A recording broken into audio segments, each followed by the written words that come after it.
இவருக்கும் வணக்கம். மிதுன ராசினியர்களுக்கு நிகழ்ந்து கொண்டிருக்கும் டிசம்பர் மாதம் 30ஆம் தேதி இதை செய்தால் 10 கோடி கிடைப்பது உறுதி. அந்த வகையில் மிதுன ராசினியர்களுக்கு இன்றைய நாள்ல என்ன மாதிரியான நன்மைகள் எல்லாம் ஏற்பட இருக்கு, குறிப்பா இன்றைய நாள்ல நீங்கள் என்ன செய்ய வேண்டும், என்ன செய்யக்கூடாது, என்ன செய்தால் என்ன மாதிரியான நன்மைகள் எல்லாம் ஏற்படும், குறிப்பா இன்றைய நாள் என்ன நாள் என்பது குறித்தான முழுமையான பதிவை தான் இந்த வீடியோல நம்ம விரிவா பார்க்க போகிறோம். அந்த வகையில் 2024ஆம் ஆண்டு இந்த 30ஆம் தேதி மார்கழி அமாவாசையாக கருதப்படுதுங்க. அப்படிப்பட்ட இன்றைய நாள் சூரியனும் சந்திரனும் ஒரே நேர்கோட்டில் வரும் நிகழ்வினை அமாவாசை நாள் என்கின்றோம். ஜோதிட சாஸ்திரத்தின்படி சூரிய பகவான்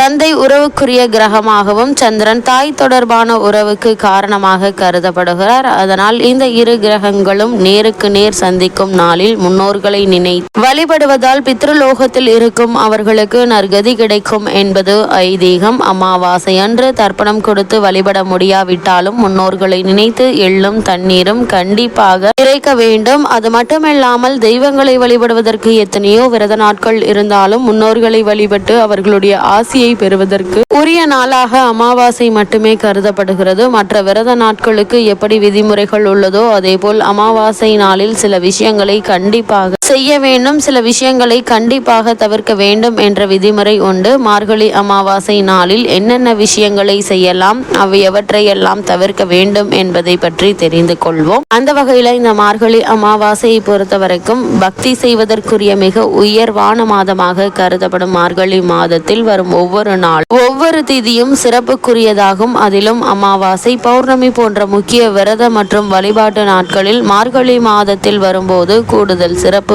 பெறுகின்றன. பொதுவாகவே அமாவாசை என்பது முன்னோர் வழிபாட்டிற்குரிய நாள் என்பதும் அனைவருக்கும் தெரியும். ஆனால் மார்கழி மாதத்தில் வரும் அமாவாசைக்கு தனி சிறப்பு உண்டு. அதிலும் இந்த ஆண்டு வரும் மார்கழி அமாவாசை 2024ஆம் ஆண்டு வரக்கூடிய சிறப்பு அமாவாசையாக அமைகிறது. மார்கழி அமாவாசையில் நம்முடைய முன்னோர்களுக்கு மட்டுமல்ல, அகால மரணம் அல்லது துர்மரணம் அடைந்தவர்களுக்கு மார்கழி அமாவாசை அன்று தர்ப்பணம் கொடுத்து வழிபட்டால் அந்த ஆத்மாக்கள் துன்பப்படாமல் வைகுண்ட பதவியை அடையும் என்பது நம்பிக்கை. அது மட்டுமல்ல, மார்கழி அமாவாசையில் இருந்து நம்முடைய முன்னோர்களுக்கு தர்ப்பணம் கொடுத்து வழிபட்டால் நம்முடைய பல தலைமுறைக்கு இருக்கும் பித்ருதோஷம் நீங்கும். இந்த நாளில் விரதமிருந்து வழிபட்டால் பித்ருதோஷம் நீங்குவதுடன் வீட்டில் மகிழ்ச்சி, வளர்ச்சி, செல்வ வளம் ஆகியவை அதிகரிக்குங்க. அது மட்டும் இல்லாமல் மார்கழி அமாவாசை நாள் அனுமனின் அவதார தினம் என்பதால் இந்த நாளில் தான தர்மங்கள் செய்வதால் சனி தோஷம் உள்ளிட்ட அனைத்து கிரக தோஷங்களையும் நீங்கும். ஜாதகத்தில் சந்திரனால் பாதிப்பு உள்ளவர்கள் மார்கழி அமாவாசை நாளில் நவ கிரகங்கள் இருக்கக்கூடிய